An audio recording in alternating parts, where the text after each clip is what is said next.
no sound. Soul waver, look around. La settimana scorsa nel nostro speciale abbiamo dato spazio alla storia della Sardegna attraverso la testimonianza di Leonardo Melis, un ricercatore che da sempre ha fatto della sua vita un filo conduttore attraverso l'archeologia della nostra isola, per cercare verità diverse da quelle ufficiali. Siamo tornati nella sua casa di Laconi, dove ci ha parlato delle ultime scoperte e anche della sua filosofia di vita, in questo servizio che chiude il nostro speciale.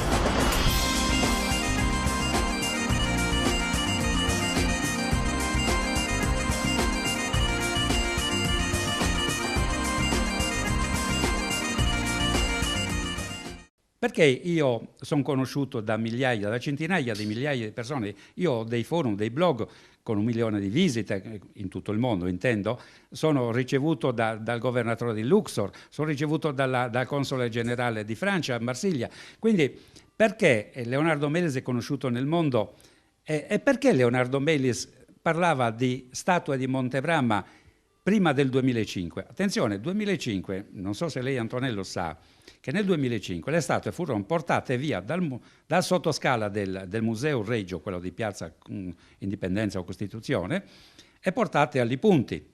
Ma ci fu un motivo dovuto a un giornale, che non c'è più adesso, posso dire il nome del giornale?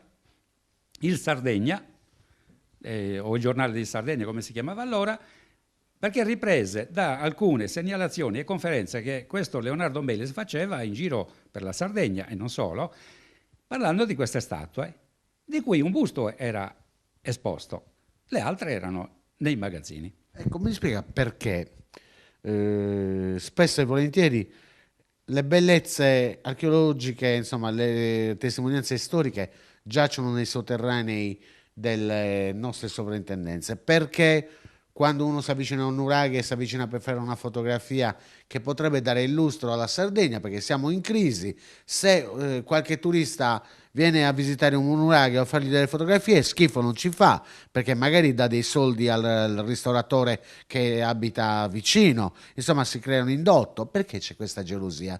Perché si ha paura che vengano scoperte altre verità, si celano delle realtà che poi alla fine non si rivelano tali. Allora un archeologo che ha fatto una scoperta, se per caso ne viene fuori un'altra, viene smentito, e allora ha speso questi 5 o 6 anni o 10 anni della propria vita per essere smentito. È per quello?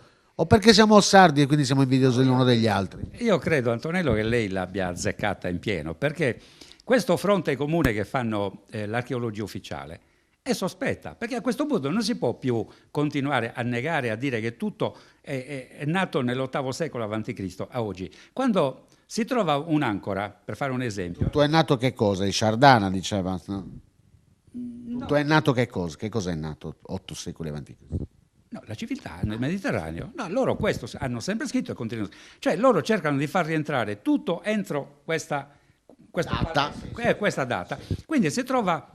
Qualcosa prima non esiste. No, i bronzetti, che sono bronzetti, sono dell'età del ferro. E dico, ma come? Se sono bronzetti saranno dell'età del bronzo. Non perché oggi non li facciano, ma hanno questo appellativo perché se ne producevano in gran quantità nell'età del bronzo. Quindi non possono essere dell'VIII secolo. L'età del bronzo finisce nel X secolo. Un'ancora trovata a Solchi, a Sant'Antioco per intenderci, inavvertitamente viene datata 1350. Ma se i sardi non navigavano e non c'era civiltà, Come fa a essere del 1350? Queste sono sbadattaggini loro. Come sbadattaggini sono alcune che io ho scoperto di una urna di un filisteo, di un Pelesette, per intenderci, il popolo del mare, che era ospitato da una città sarda. Ora, le città della costa, secondo loro, sono nate nell'VIII secolo. Peccato che quest'urna è datata al X secolo, cioè questo si è fatto seppellire in una città che non esisteva ancora.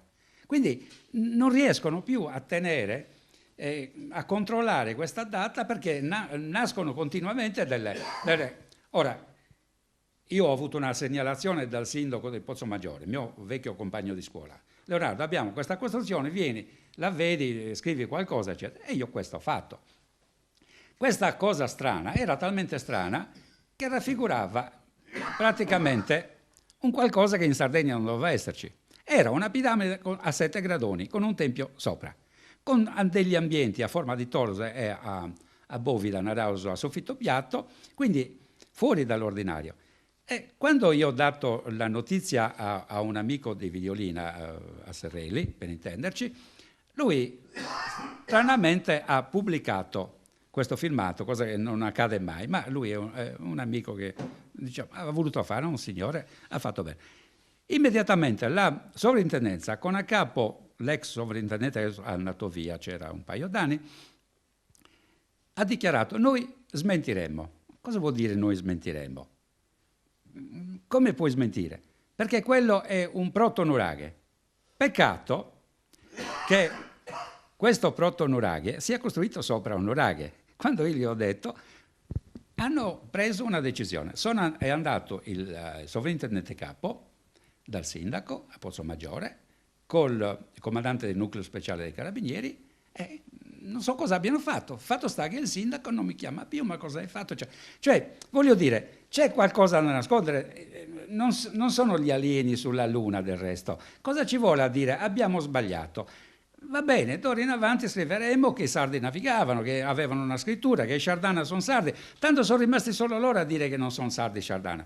Non si può continuare a dire che i sardi vengono, i Sciardana venivano da Sardi, città dell'Anatolia, che esiste archeologicamente dal 1050. Gli egizi ne parlano nel XV secolo già, ma questi venivano da una città che hanno fondato loro mentre esistevano qui 5 secoli prima. Sono assurdità che non reggono più. E voglio dire, questi signori ormai sono alla frutta, mi dispiace dirlo. Hanno un motivo, io posso capirli, loro hanno da difendere. Si diceva che Cicerone parlava pro domo sua, cioè difendeva il suo da difendere. Però voglio dire, anch'io spesso, qualche volta ho scritto un qualcosa, dicevo che l'invasione dei popoli del mare, nel primo libro avevo scritto che era l'invasione di Atlantide, ci ho pensato su, la seconda edizione ho chiesto scusa, perché le date non corrispondono e comunque i Sciardana sono storicamente datati, Atlantide ancora non abbiamo questa datazione. Quindi c'è questa situazione, ecco.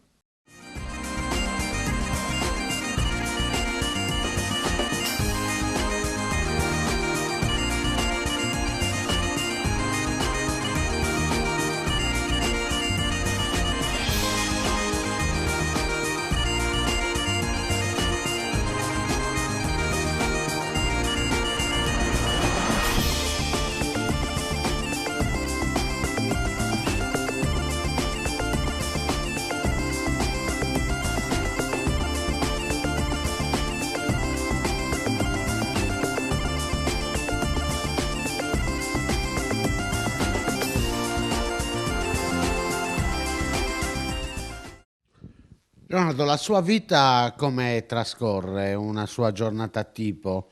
È dedita completamente a queste ricerche?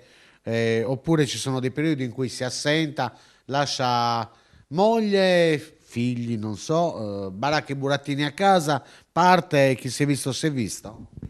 Questo l'ho fatto per 40 anni e l'ho potuto fare tranquillamente perché oltretutto facevo un lavoro particolare, posso dirlo, nessuno si vergogna del lavoro che fa.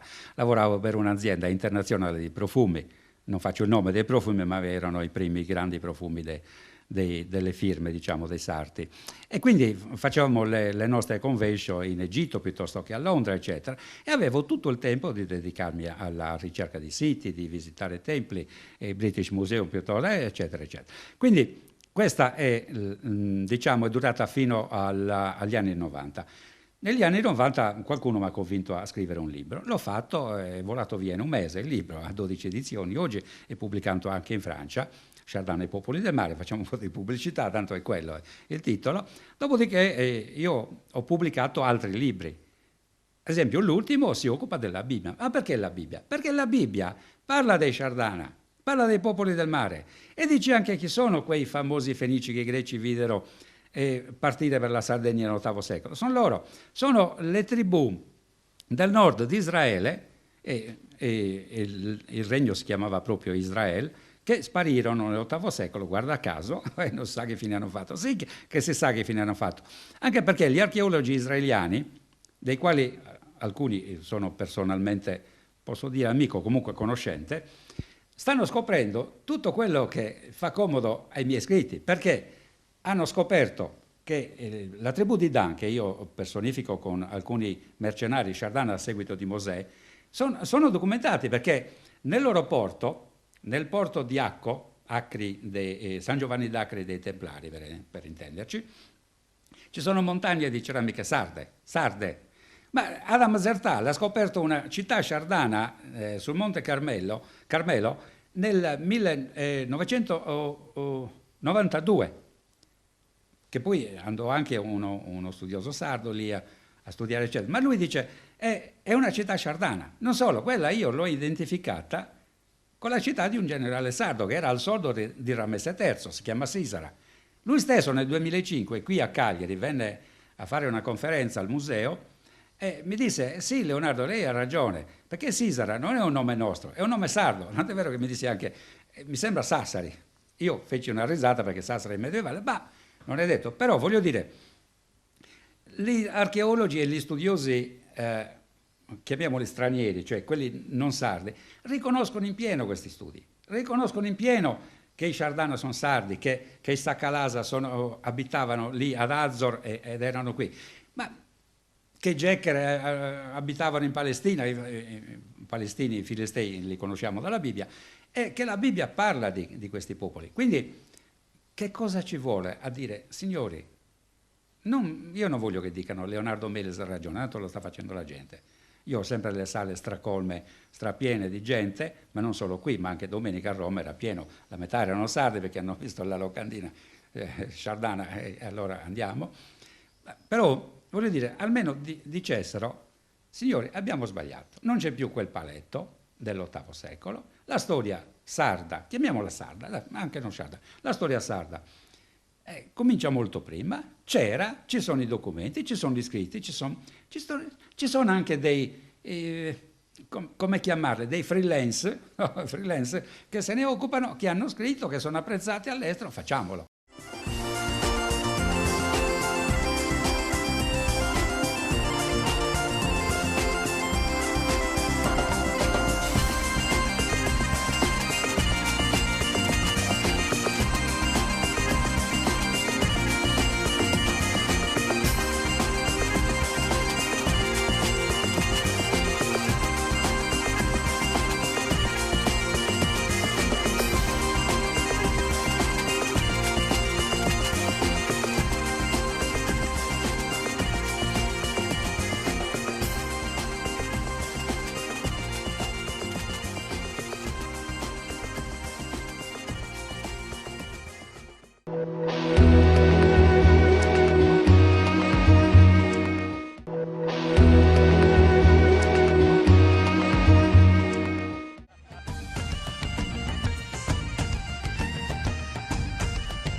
Mia moglie insegna, non le ho mai detto prendi il mio libro e portalo a scuola.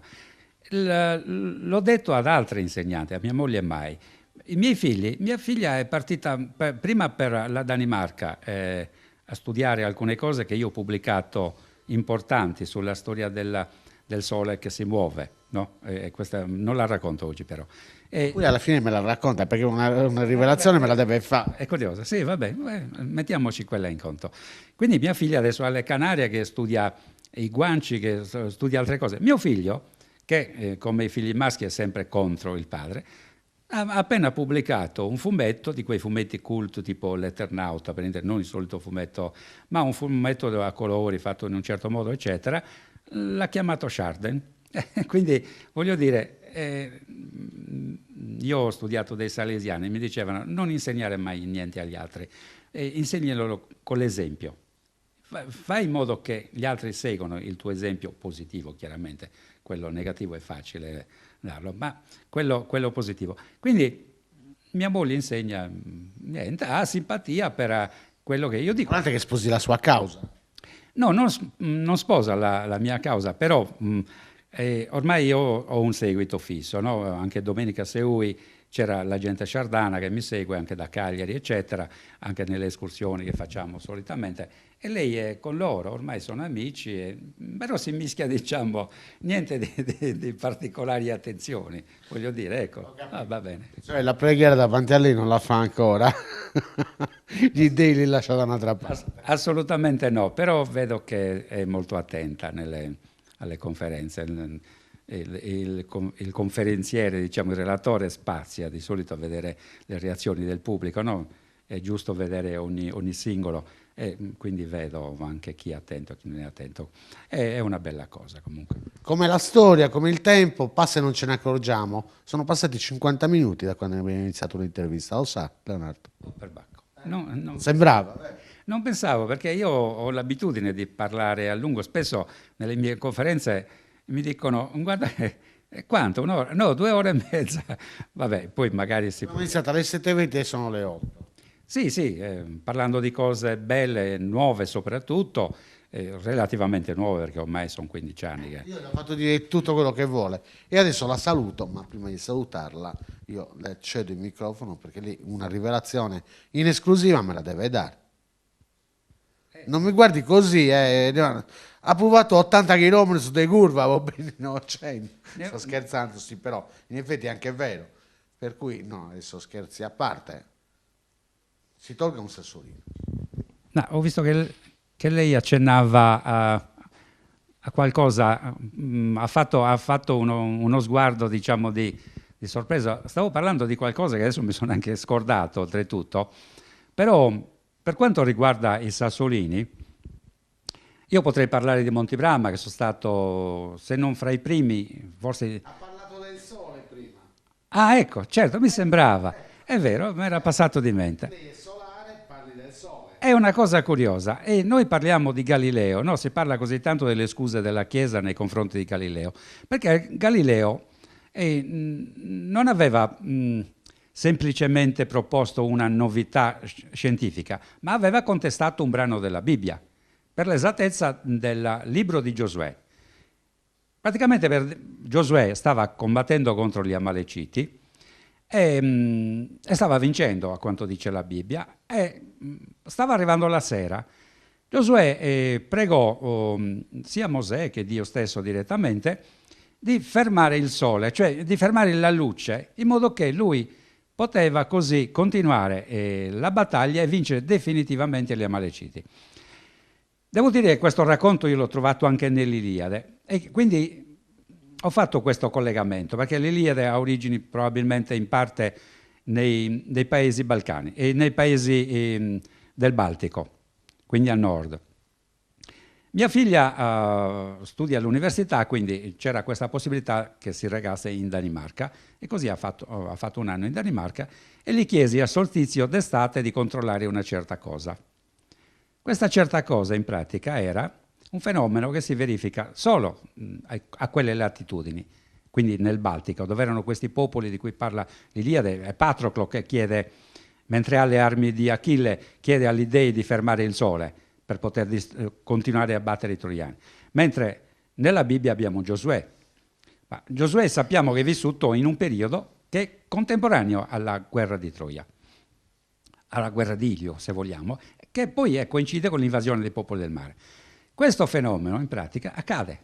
Praticamente la luce non tramonta, rimane, in quel periodo dell'anno, rimane la luce, perché per le latitudini, eccetera, come se non è che si vede il sole, ma rimane la luce del sole, non vengono le tenebre. È una notte piena di luce. 2 mezzogiorni senza sole, diceva l'Iliade di Omero. Ecco, questa era una curiosità scientifica.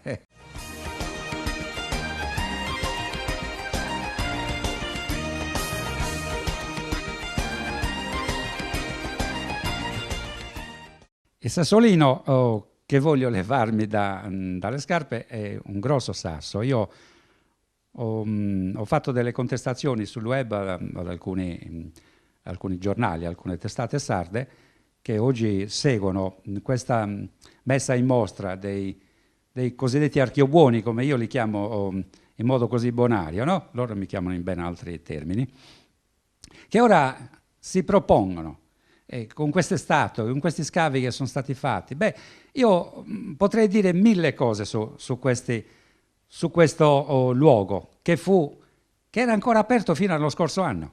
Io ho portato la mia gente sardana a vedere, ecco, questo è Monte Bramma, vedete, quello è un busto, c'era un busto, e uno di questi 3 che hanno trovato era lì, l'ho scoperchiato, perché non è stato mai dichiarato zona archeologica, perché quando chiesero gli studenti di Oristano, della Università di Cagliari, di dichiarare il sito zona archeologica, la sovrintendenza loro fece, perché quel sito apparteneva e appartiene alla confraternita del Rosario della diocesi di Oristano, che si oppose. Quindi, voglio dire, quel sito rimase alla mercé di tutti.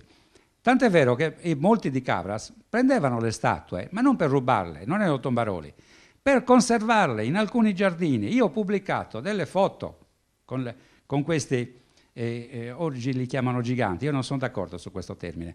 Sono delle statue normali, ma la più grande mi sembra che sia 1,80. Comunque, vabbè, giganti è un vezzeggiativo. Ma queste statue di Monte Bramma che raffigurano, attenzione, raffigurano quei soldati di stanza in Egitto, rappresentati a Medinet Habu, con tanto di gonnellino a punta, stile egiziano, sono i Shardana, sono statue fatte dai Shardana, dei popoli del mare che abitavano la Sardegna. E sulla distruzione, io potrei anche anticipare oggi, ma non posso farlo perché è in pubblicazione la ristampa del libro e c'è anche dichiarato chi distrusse queste statue. Non furono certamente né romani né cartaginesi, ma un qualcos'altro che non erano dei soldati conquistatori, ma erano altro. Comunque è la stessa gente che distrusse quella città sulla Giara di cui abbiamo parlato inizialmente. Ecco, io vorrei soltanto dire questo: diamo a Cesare quel che è di Cesare, non a Leonardo Melis, ma a chi scoprì veramente le statue, a queste persone di cui io faccio nomi e cognomi, che sono elencate, che non sono i Lilio, gli Azzeni, i Momozucca, eccetera, che si sono poi proposti dopo. Giustamente sono loro gli studiosi ufficiali, ma a scoprire le statue fu altra gente, degli appassionati, degli allievi dell'Università di Cagliari, gente che fu anche denunciata come tombarolo. Quindi leggetevi i libri di Leonardo, questa è la pubblicità, non è il sassolino, ma per piacere, non per, io non prendo neanche il mio 7% di diritti d'autore, ci ho rinunciato perché questa cosa per me è un hobby, è una cosa, è una passione per dare la storia, veramente la storia al popolo sardo.